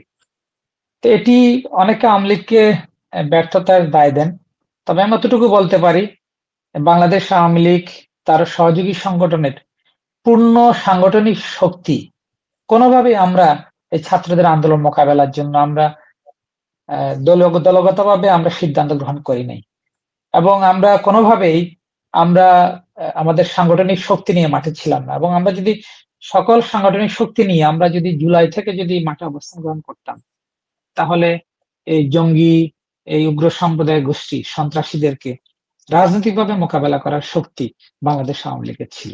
এটা আমাদের দুর্ভাগ্য যে আমরা আমরা আমরা বিশ্বাস করে আমরা ঠকেছি, আমরা প্রতারিত হয়েছি। বিপ্লব বড়ুয়া, আপনি একটি ঠকে প্রতারণা সহজ সরল ভাবে বলছেন। আপনি সাবেক স্বরাষ্ট্রমন্ত্রী আসাদুজ্জামান কামাল আমাকে আমাদেরকে ইন্টারভিউ দিয়ে বলেছেন একটা সামরিক অভ্যুত্থান হয়েছে বাংলাদেশে এবং সেনাবাহিনী বিশ্বাসঘাতকতা করেছে, সেনাবাহিনী প্রধান বিশ্বাসঘাতকতা করেছে। আমি ওনাকে প্রশ্ন করেছিলাম, সেনাবাহিনী যদি বিশ্বাসঘাতকতা করে, সামরিক অভ্যুত্থান যদি হয়, সামরিক বাহিনী ক্ষমতা দখল করে, এখানে তো সামরিক বাহিনী ক্ষমতা দখল করে না। উনার উত্তর ছিল একটা রাজনৈতিক মতাদর্শ প্রতিষ্ঠা করার জন্য সেনাবাহিনী প্রধান সেই মতাদর্শের মানুষ প্রতিষ্ঠা করার কাজটি তারা করেছেন। আপনাদেরকে ঘরে ঢুকিয়ে দিয়েছেন, তাদেরকে ক্ষমতায় নিয়ে গেছেন তারা। এটা কি বলবেন? উনি যেহেতু স্বরাষ্ট্রমন্ত্রী ছিলেন, ওনার কাছে প্রতিটি ঘটনার এবং দিনের নিশ্চয়ই উনি আনুষ্ঠানিকভাবে তিনি রিপোর্ট পেয়েছেন এবং তিনি যেটি বলেছেন তার ব্যাখ্যা তিনি দিয়েছেন। আমি যতটুকু দেখেছি, 4 তারিখ রাতে উনি ক্যাটাগরিক্যালি সেনাবাহিনী প্রধানকে জিজ্ঞেস করছিলেন যে আপনি দায়িত্ব নিলেন তো, আপনি নিলেন তো? উনি বলে হ্যাঁ। তখন তিনি তার পুলিশের ঊর্ধ্বতন কর্মকর্তা নির্দেশ দেন সেনাবাহিনী প্রধানের অধীনে কাজ করার জন্য। এই কথা বলে তিনি বাসায় চলে যান, কারণ কয়েকজন সচিব তার জন্য অপেক্ষা করছিলেন। পুলিশ সেনাবাহিনী প্রধানের অধীনে কাজ করতে গিয়ে দেখা গেল সেনাবাহিনী প্রধানই রেজিম চেঞ্জ করে ফেলেছে। যেহেতু উনি বক্তব্য দিয়েছেন, নিশ্চয়ই ওনার নিজস্ব ব্যাখ্যা তথ্য না থাকতে পারে। আমি বলবো যে এই আন্দোলন যেভাবে এটি ধারণা দেওয়া হয়েছে, যেভাবে সেটি প্রজেক্ট করা হয়েছে, যেটি একটি স্বতঃস্ফূর্ত গণ আন্দোলন ছিল, বিষয়টি সেরকম নয়। এখানে সামনের সারিতে কম চেনা কিছু ছাত্র ছিল, যে ছাত্ররা কোনো না কোনো সময় ইসলামী ছাত্র শিবিরের সাথে তারা জড়িত ছিলেন, কিংবা ইসলামী ছাত্র শিবির তাদেরকে অনেকদিন ধরেই তাদের কে এভাবে ট্রেন্ড আপ করছিলেন যাতে এই ধরনের আন্দোলন তারা পরিচালনা করতে পারে। এবং এখানে ব্যাপার, তারা যারা আন্দোলন করছিল এগুলো ছিল তাদের কৌশল কিভাবে আপনাদের চোখে ধুলো দেয়া যায়, এবং তাদের কৌশলের কাছে আপনারা পরাজিত হয়েছে। এটাই তো সত্য। এটা শুধু আমরা পরাজিত হইনি, আমি মনে করি বাংলাদেশের জনগণ, মুক্তিযুদ্ধ, গণতন্ত্র, সংবিধান সবকিছু পরাজিত হয়েছে। হুমায়ুন আজাদ বহুদিন আগে বলে গিয়েছিলেন যে আওয়ামী লীগ যখন জয়ী হয় তখন একা জয়ী হয়, আওয়ামী লীগ যখন পরাজিত হয় তখন সারা বাংলাদেশ পরাজিত হয়। এটা আহমদ ছফা বলছিলেন সম্ভবত।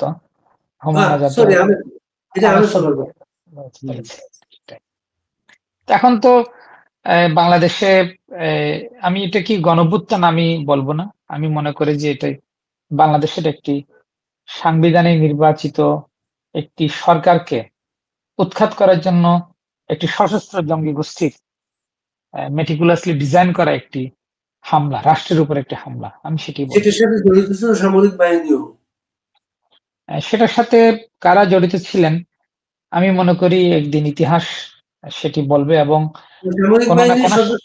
কোনো না কোনো সময় সদস্যদের রাস্তায় উল্লাস করতে, মিষ্টি খেতে এবং বঙ্গবন্ধুর ভাস্কর্য অপসারণ করতে, এটা আমরা সরাসরি ভিডিওতে দেখেছি, টেলিভিশনের লাইভ টেলিকাস্টে। এটা কোনো না কোনো সময় একটি, আমি মনে করি যে তদন্ত কমিশন গঠনের মধ্য দিয়ে বাংলাদেশের জনগণ কিংবা অনাগত প্রজন্ম তারা এই ষড়যন্ত্রের স্বরূপ উদ্ঘাটন করবেন এবং বাংলাদেশের মানুষ, বিশ্বের মানুষ জানতে পারবে যে কতটা মেটিকুলাসলি ডিজাইন করে সাম্রাজ্যবাদী শক্তি, আন্তর্জাতিক শক্তি, দেশ বিরোধী শক্তি, বাংলাদেশের উগ্র সাম্প্রদায়িক গোষ্ঠী কিভাবে বঙ্গবন্ধু শেখ হাসিনাকে হত্যার ষড়যন্ত্র করেছিল এবং কিভাবে একটি গণতান্ত্রিক সরকারকে উৎখাত করেছিল। এটা বঙ্গবন্ধু কন্যা শেখ হাসিনা তার একটা রেকর্ডিং উনি নিজে বলেছেন, তাকে এবং তার ছোট বোনকে গণভবনে হত্যা করে সেখানেই কিন্তু কবর দেওয়ার ষড়যন্ত্র হচ্ছিল, আল্লাহ বাঁচিয়ে দিয়েছেন। এ কারণেই তো দুই বোন সেখানে উজু করে নামাজ পড়ে সেখানে কোরআন তিনি পাঠ করে তিনি প্রস্তুত ছিলেন। তিনি দোতলায় দুই বোন অবস্থান গ্রহণ করছিলেন। এসব বিষয় তো আমি নিজে দেখেছি যে কিভাবে সেখানে সামরিক কর্মকর্তারা দুই বোনকে অনেকটা জোর করেই বারবার অন্য বিনয় করে পরিবারের সদস্য দিয়ে তাদেরকে অনুরোধ জানিয়ে কিভাবে তারা সেখান থেকে নিয়ে গিয়েছে। এটা তো আমি দেখেছি। তিনি কোনো অবস্থাতেই কিন্তু আপনার গণভবন ত্যাগ করতে চাননি এবং গণভবন থেকে যাওয়ার পরে তিনি টুঙ্গিপাড়া যেতে চেয়েছিলেন। এবং আজকে আপনি যে অডিও রেকর্ডের কথা বললেন, যে অডিও রেকর্ডটি, এটি তো কোনো নিরপেক্ষ একটি উৎস থেকে তো এটি এখনো ভেরিফাই করা হয় নাই। আমি এই কথা বলবো যে বঙ্গবন্ধু শেখ হাসিনা যখন নিরাপত্তা বাহিনীর পক্ষ থেকে, সদস্যদের পক্ষ থেকে, আইন শৃঙ্খলা বাহিনীর সদস্য থেকে বলা হচ্ছিল যে আওয়ামী লীগকে মাঠে না নামানোর জন্য, আওয়ামী লীগ যদি মাঠে নামে তাহলে সংঘাত বেড়ে যেতে পারে, প্রাণহানি ঘটনা করতে পারে। এবং বঙ্গবন্ধু শেখ হাসিনা তাদের সেই দাবি মেনে নিয়ে তিনি মনে করছিলেন যে আওয়ামী লীগ যদি রাস্তায় নামে তাহলে সংঘাত, হানাহানি বেড়ে যেতে পারে, আমি যে মৃত্যুর সংখ্যা বেড়ে যেতে পারে। অডিও রেকর্ডে করলাম, শেখ হাসিনা যে অনলাইনে নেতাকর্মীদের সে বক্তব্য দেন, তেমন একটা বক্তব্য এটা ছিল যে তারা সেইখানে গণভবনে তাদের দুই বোনকে হত্যা করতে চেয়েছিল, আল্লাহ তাদেরকে বাঁচিয়ে দিয়েছেন এই কারণে নিশ্চয় জনগণের পক্ষে কাজ করার জন্য। অবশ্যই আমি মনে করি যে আমাদের সবকিছু হারানোর পরেও জাতির পিতার দুই কন্যা আমাদের প্রাণপ্রিয় শেখ হাসিনা এবং শেখ রেহানা বেঁচে আছেন এবং তারা যেহেতু বেঁচে আছেন আমি মনে করি যে আমরা বাংলাদেশকে পুনরায় আমরা রিক্লেম করতে পারি, আমরা বাংলাদেশকে পুনরায় আবার আমরা উদ্ধার করতে পারি।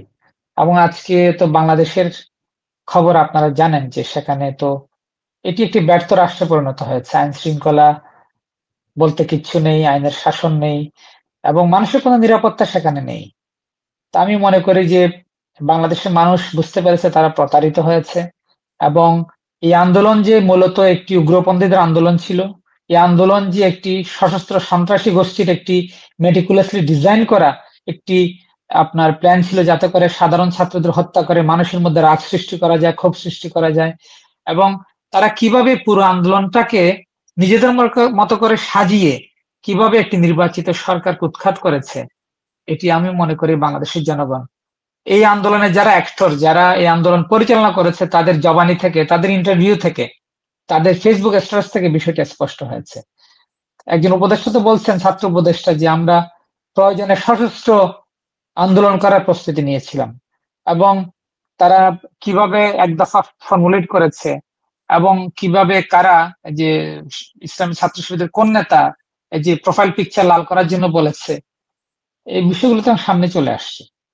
আমি জানি যে আন্দোলনের সাথে যারা জড়িত ছিলেন তারা অনেকে ইতিমধ্যে সোশ্যাল মিডিয়াতে বলছেন যে তারা প্রতারিত হয়েছে এবং তারা বিষয়টি বুঝতে পারেননি।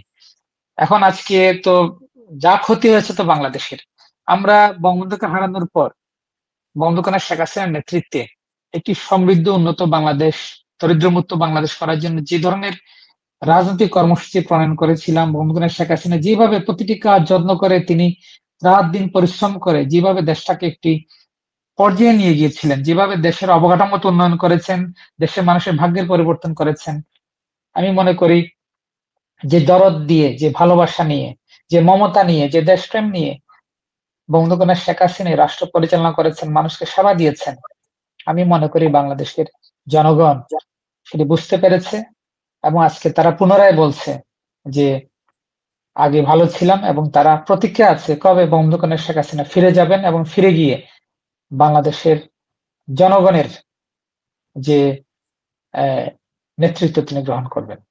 বিপ্লব বড়ুয়া ভারতে যাওয়ার পরে কতদিন পরে শেখ হাসিনার সাথে আপনাদের যোগাযোগ প্রতিষ্ঠিত হয়?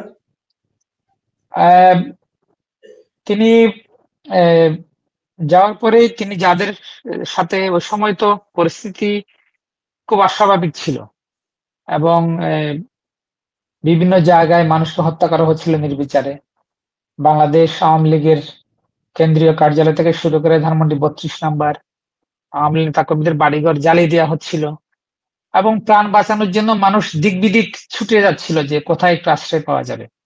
ওই সময় বন্ধুগণের শেখ হাসিনা যতটুকু পেরেছেন, যাদের সাথে যোগাযোগ তিনি স্থাপন করতে পেরেছিলেন, তিনি সকলের সাথে তিনি যোগাযোগ রক্ষা করছিলেন। প্রথম এবং দিকে আমরা কিছু ফোন আলাপ ফাঁস হওয়ার ঘটনা প্রথম দিকে আসছিল। যেমন হচ্ছে 6ই আগস্ট, আমি গোপালগঞ্জের কথাবার্তা বলে জেনেছি। 6ই আগস্ট গোপালগঞ্জে নেতাদের সাথে তার আলাপ হয় 6ই আগস্ট। এবং এখন তো উনি সারা বাংলাদেশের নেতাকর্মীর সাথে কথা বলেন এবং টেলিগ্রাম গ্রুপে কথা বলেন, নানাভাবে কথা বলেন, দায়মুক্তি একটা অনুষ্ঠানের মাধ্যমে কথা বলেন। সবকিছুই হচ্ছে আওয়ামী লীগের। আওয়ামী লীগটাকে অন্তত অনলাইনে, যেহেতু নেতারা বিভিন্ন জায়গায় আছেন, অনলাইনে কার্যনির্বাহী কমিটির বৈঠক হোক, এই ধরনের কোনো উদ্যোগ কিন্তু আমরা দেখি নাই। বাংলাদেশ আওয়ামী লীগের মাননীয় সভাপতি, সাধারণ সম্পাদক দুজনেই আছেন এবং আমি বলবো বিশেষ করে মাননীয় সভাপতি আমাদের নেত্রী শেখ হাসিনা, তিনি যখন যার সাথে প্রয়োজন একেবারে তৃণমূলের সাধারণ নেতাকর্মী থেকে শুরু করে কেন্দ্রীয় নেতা, এমপি, মন্ত্রী যারা নিরাপদে আছেন দেশে কিংবা দেশের বাইরে, সকলের সাথে তিনি যোগাযোগ রক্ষা করে যাচ্ছেন। এবং আমি অতটুকু বলবো আপনাকে যে আপনি যেমন একটি আনুষ্ঠানিক কেন্দ্রীয় কমিটির সবার কথা বলছেন, ওই ধরনের সাংগঠনিক কাঠামো তো ওভাবে এখন মানে নিয়ে কাজ করার মতো তো আপনার যে আমাদের ওই ধরনের ফ্যাসিলিটি তো নাই যে যে যেখানে আছে সেখানেই আছে। আমি বলবো যে বন্ধুগণের শেখ হাসিনা যে বিষয়ের জন্য যাকে দরকার, যে বিষয়টি যাকে দিয়ে করানো দরকার, যাকে দিয়ে বলানো দরকার, যে তথ্য যার কাছ থেকে সংগ্রহ করা দরকার, যে তথ্য তিনি যাকে প্রয়োজন মনে করেন তাকে দিচ্ছেন, তার সাথে তিনি যোগাযোগ রক্ষা করে যাচ্ছেন এবং কোন সিদ্ধান্ত গ্রহণের ক্ষেত্রে এই উদ্যোগ তো সাধারণ সম্পাদক নিতে পারতেন। এই সাধারণ সম্পাদকের প্রতি কোনো তো অনাস্থা কাজ করে গেলে না, আমি মনে করি না।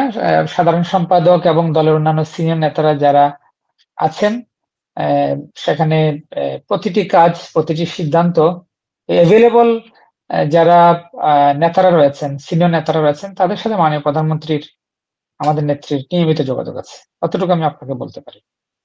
ভারতীয় একটা মিডিয়াতে রিপোর্ট এসেছে সাধারণ সম্পাদক টেলিগ্রাম গ্রুপে বক্তব্যের নামে অর্থ সংগ্রহ করেন, কিন্তু আওয়ামী লীগের পক্ষে এটার কোনো প্রতিবাদ করা হয়নি। এটি তো অত্যন্ত মানে হাস্যকর। আমি তো মনে করি যে এটা, আমি জানি না আপনি এটি দেখছেন কোথায়, এটি এ ধরনের যদি সংবাদ পরিবেশন করা হয়, এটি তো আমি মনে করি যে আমাদের সাধারণ নিউজ নেতাকর্মী 18, আওয়ামী লীগের যে আপনার একটি অনলাইনটার নাম নিউজ 18, ওখানে আওয়ামী লীগের নেতাদের উদ্ধৃতি করে এই ধরনের রিপোর্ট করা হয়েছে।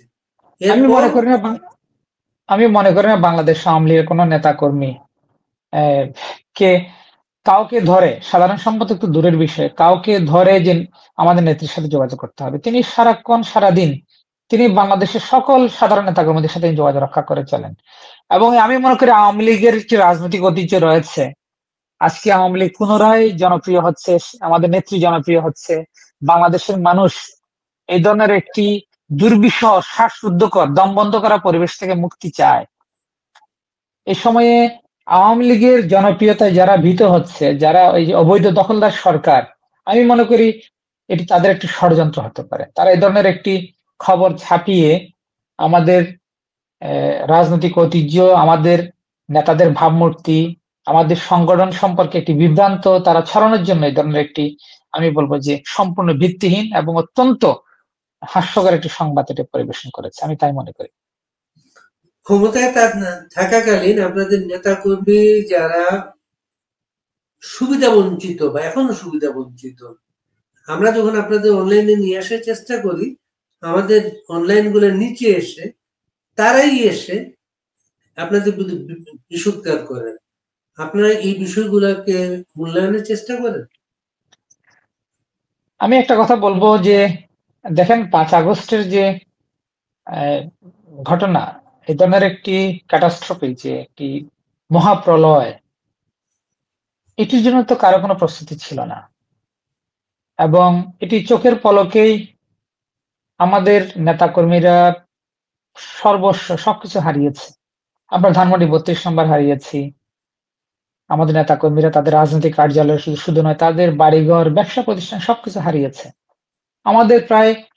আমাদের তালিকা রয়েছে প্রায় 6 শতাধিক আওয়ামী লীগ নেতাকর্মী প্রাণ গিয়েছে।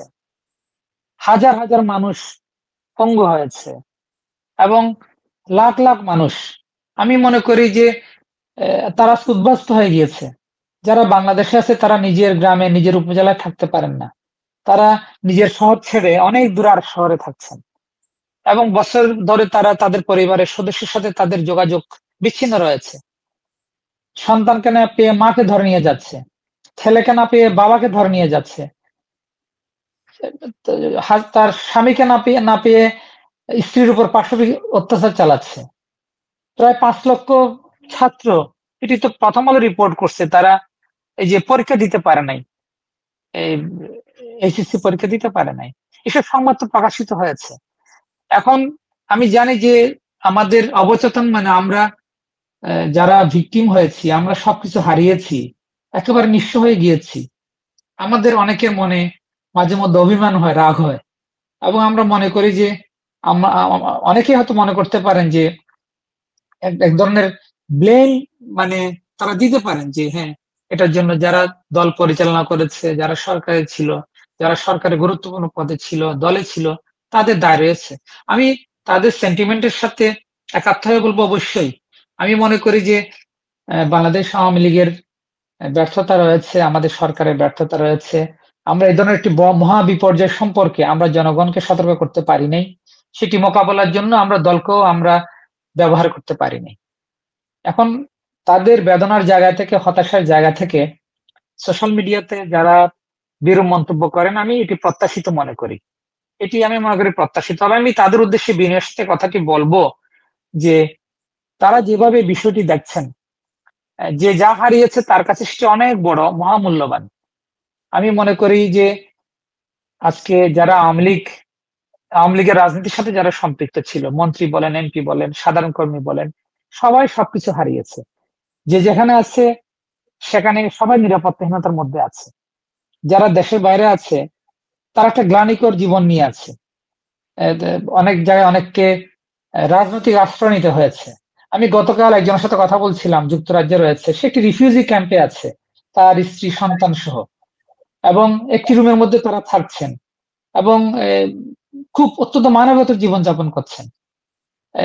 এটি তো মানে এই কারণেই আমি বলবো যে তারা তাদের যে রাগ, ক্ষোভ, অভিমান প্রকাশের পাশাপাশি তারা অন্যজনের যে বেদনা, অন্যজনের যে আপনার যে সবকিছু হারানোর যে তার যে ক্ষোভ, তার প্রতিও তারা শ্রদ্ধাশীল থাকবেন। আমি প্রত্যাশা করি। আরেকটা বিষয় হচ্ছে, এখানে আওয়ামী লীগকে, বঙ্গবন্ধু পরিবারকে চিরতরে শেষ করে দেওয়ার জন্য আজকে নানামুখী ষড়যন্ত্র করা হচ্ছে। আওয়ামী লীগকে নিষিদ্ধ করা হয়েছে, বঙ্গবন্ধু পরিবারের প্রতিটি সদস্যকে মিথ্যা মামলা দিয়ে, একেবারে বানোয়াট মামলা দিয়ে তাদের আজকে চরিত্র হনন করা হচ্ছে।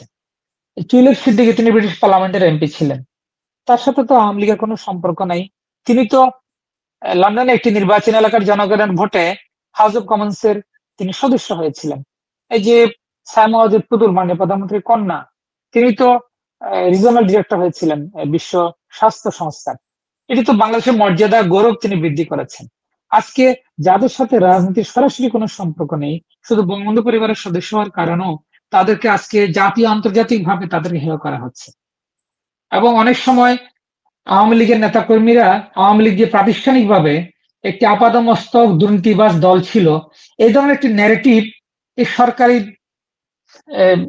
সরকারি লোকজন, এই অবৈধ দখলদার বাহিনীর লোকজন, তাদের পিআর এজেন্ট এবং দখলদার যে মিডিয়াগুলো প্রতিনিয়ত এই ধরনের তথ্য প্রচার করে যাচ্ছে। বাংলাদেশের কাছে কোনো সংবাদপত্রের কোনো স্বাধীনতা নাই। হাজার হাজার সাংবাদিক তারা চাকরি হারিয়েছে, আপনি সেটি জানেন। আপনাদের অনেক সহকর্মী আজকে লুকিয়ে আছে হত্যা মামলার আসামি হয়ে, তাদের ব্যাংক অ্যাকাউন্ট ফ্রিজ করা হয়েছে, তাদেরকে দুর্নীতির মামলায় তাদেরকে জিজ্ঞাসাবাদ করা হচ্ছে, সাংবাদিকদের। এবং তাদের অ্যাক্রিডিটেশন কার্ড, তাদের পরিচয়পত্র সেটিও বাজেয়াপ্ত করা হয়েছে। সেখানে তো গণমাধ্যমের কোনো স্বাধীনতা নেই। এই বাংলাদেশের দখলদার বাহিনী গণমাধ্যমকে আওয়ামী লীগ এবং বঙ্গবন্ধু পরিবারের চরিত্র হনন করার জন্য প্রতিদিন তারা সম্পূর্ণ ভিত্তিহীন, পুরো বাকওয়াস, তারা ভুয়া, একেবারে ভিত্তিহীন সংবাদ পরিবেশন করে যাচ্ছে। আমাদের বিপ্লব অনেক বড়ুয়া, নেতা, আমি একটু শেষ করি বাড়ি ভাই, আপনি আমাদের আমাদের অনেক অনেক নেতা কর্মীরা ওই হতাশা থেকে, বেদনা থেকে, নিজেদের আপনার যে যে ক্ষতির সম্মুখীন হয়েছেন ওই জায়গা থেকে, তারা ওই সংবাদগুলোর উপর যখন তারা অনেক সময় মানে বিশ্বাস করে, তারা যখন অন্য নেতাদের সহকর্মীদের চরিত্র হনন করে, আমি মনে করি এটা অত্যন্ত বেদনা। আমি বলবো যে আজকে আমাদেরকে ঐক্যবদ্ধ হতে হবে। আমাদের কার ভুল, কার ত্রুটি, কার দোষ কতটুকু, এটি আমাদের মূল্যায়ন হবে কোনো এক সময়। আজকে দুঃসময় যারা কাজ করে যাচ্ছেন, আমি বলবো জীবনে ঝুঁকি নিয়ে আমরা যদি বাংলাদেশে ফিরে যাই, বঙ্গবন্ধু শেখ হাসিনা বারবার বলেছেন তাদের মূল্যায়ন করা হবে। আমি দপ্তর সম্পাদক, আমি সারা জীবন তো এই পথে থাকবো না। কেউ যদি আমার চেয়ে এই দুঃসময়ে যদি ভালো কাজ করে, আমাদের নেত্রী তাকে পদায়ন করবেন, তারা কাজ করবেন। আমি বলবো যে আমাদেরকে সবাইকে আজকে ঐক্যবদ্ধ থাকতে হবে। আমরা যতটা ঐক্যবদ্ধ হতে পারি, আমরা ততটাই আমরা সফল হব, আমি সেটাই মনে করি। বিপ্লব বড়ুয়া, আপনি আওয়ামী লীগের দপ্তর সম্পাদক এবং প্রধানমন্ত্রী শেখ হাসিনার বিশেষ সহকারী ছিলেন। আপনার প্রতি আপনার নেত্রীর আস্থা সর্বশেষ প্রকাশ পেয়েছে হচ্ছে কয়েকদিন আগে একদল সাংবাদিক গ্রুপের বৈঠকে শেখ হাসিনার সঙ্গে। সেখানে আপনিও সেখানে ছিলেন এজ এ অর্গানাইজার হিসাবে। আপনার আপনার অন্য একটা প্রসঙ্গে আপনার কাছে যাই। 5ই আগস্ট, এই যে জুলাই ঘোষণা হবে, তারা ডিক্লেয়ার করে 5ই আগস্টের আগে, এই পরিস্থিতিকে কিভাবে দেখেন আপনারা? দেখেন, আমি যতটুকু গণমাধ্যমে দেখেছি, এই এটি তো একটু অসাংবিধানিক একটি আপনার বলবো যে একটি প্রক্রিয়া। সেখানে আজকে তারা বলছে যে একটি আহ, তথাকথিত জুলাই ঘোষণা তারা প্রকাশ করবেন। এবং আমি মনে করি এটি হচ্ছে এই দখলদার বাহিনীর ডক্টর ইউনূস এবং এই ষড়যন্ত্রকারী যারা রয়েছে, তারা একটি সকলে মিলে হয়তোবা আওয়ামী লীগ নিধনের জন্য, আওয়ামী লীগকে, বঙ্গবন্ধু পরিবারকে বাংলাদেশ থেকে মাইনাস করার জন্য একটি সমঝোতা স্মারক তারা হয়তোবা স্বাক্ষর করবেন। এটি সম্পূর্ণ অসাংবিধানিক। বাংলাদেশের সংবিধানের একটি আপনার মৌলিক একটি আপনার ইতিহাস রয়েছে, এবং সেই সংবিধানের উপর ভিত্তি করেই কিন্তু বাংলাদেশের মুক্তিযুদ্ধ সংগঠিত হয়েছে, আমাদের স্বাধীনতা ঘোষণাপত্র তার উপর ভিত্তি করে। এবং আজকে তারা যে কথাটি বলছেন যে ঐক্যমত্যের ভিত্তিতে আপনার এই একটি ঘোষণা দেওয়া হবে, জুলাই ঘোষণা দেওয়া হবে। বাংলাদেশ আওয়ামী লীগ তো বাংলাদেশের প্রধান রাজনৈতিক দল, 14 দল, তাদেরও তো ভোট রয়েছে, জাতীয় পার্টি তাদের ভোট রয়েছে। ধরলাম যে আওয়ামী লীগের জনপ্রিয়তা কমে গিয়েছে। 2008 নির্বাচন হয়েছে কেয়ারটেকার গভর্নমেন্টের অধীনে। 2001 সেটিও তত্ত্বাবধায়ক সরকারের অধীনে হয়েছে। 96 সাল সেটাও তত্ত্বাবধায়ক সরকারের অধীনে হয়েছে। 91 সালে নির্বাচন, সেটাও তত্ত্বাবধায়ক সরকারের অধীনে হয়েছে।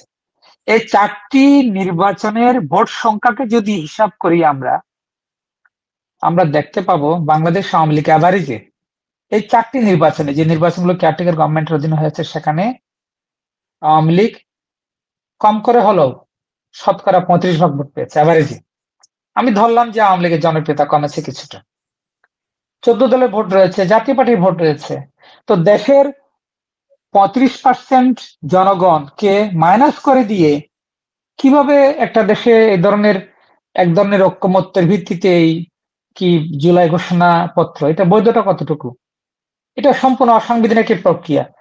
আমি বলবো যে এটি কোন এক সময় বাংলাদেশের জনগণ এই অসাংবিধানিক প্রক্রিয়াকে তারা প্রত্যাখ্যান করবে।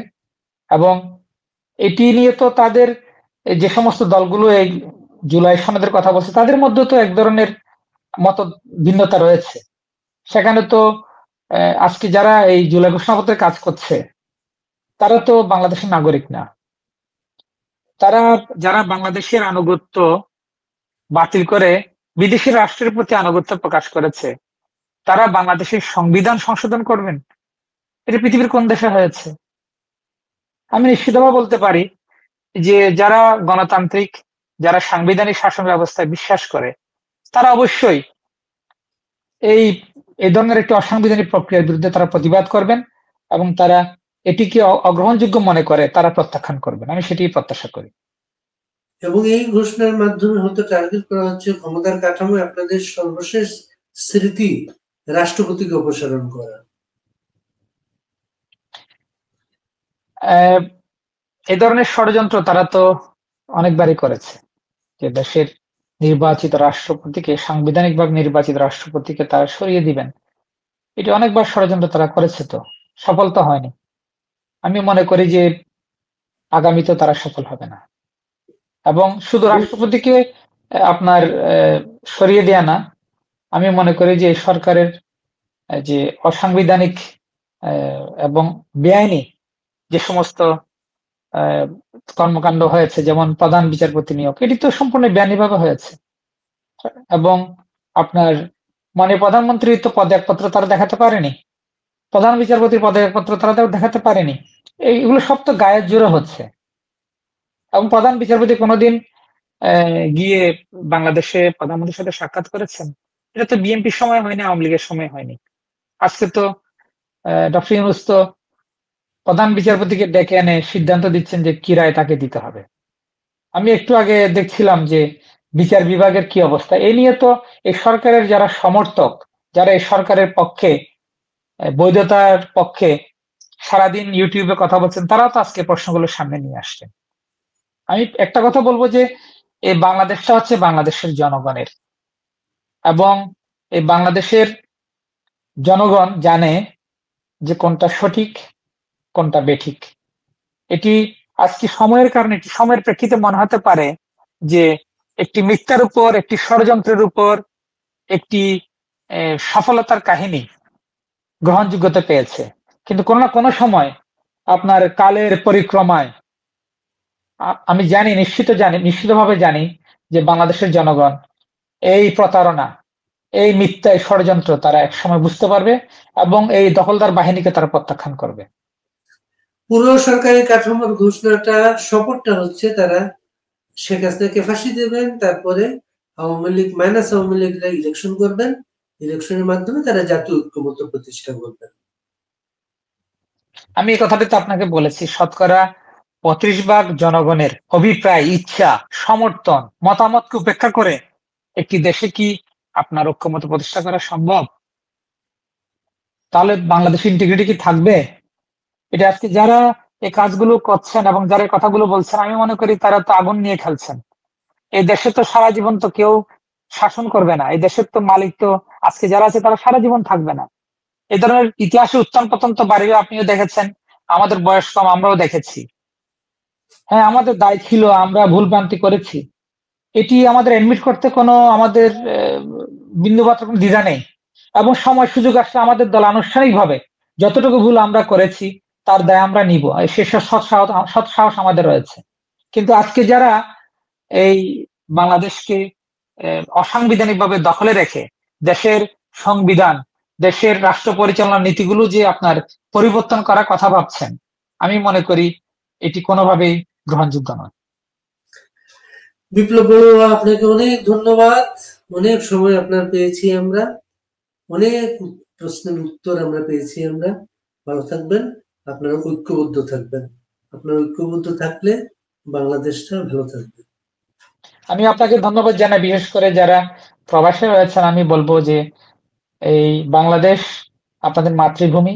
আজকে বাংলাদেশে যে অনাচার, হত্যা, ধর্ষণ, খুন, রাহাজানি হচ্ছে, আপনারা আপনাদের জায়গা থেকে এই অবৈধ দখলদার সরকারের বিরুদ্ধে আপনারা প্রতিবাদ গড়ে তুলুন। আপনাদের সবার শুভকামনা জানাই।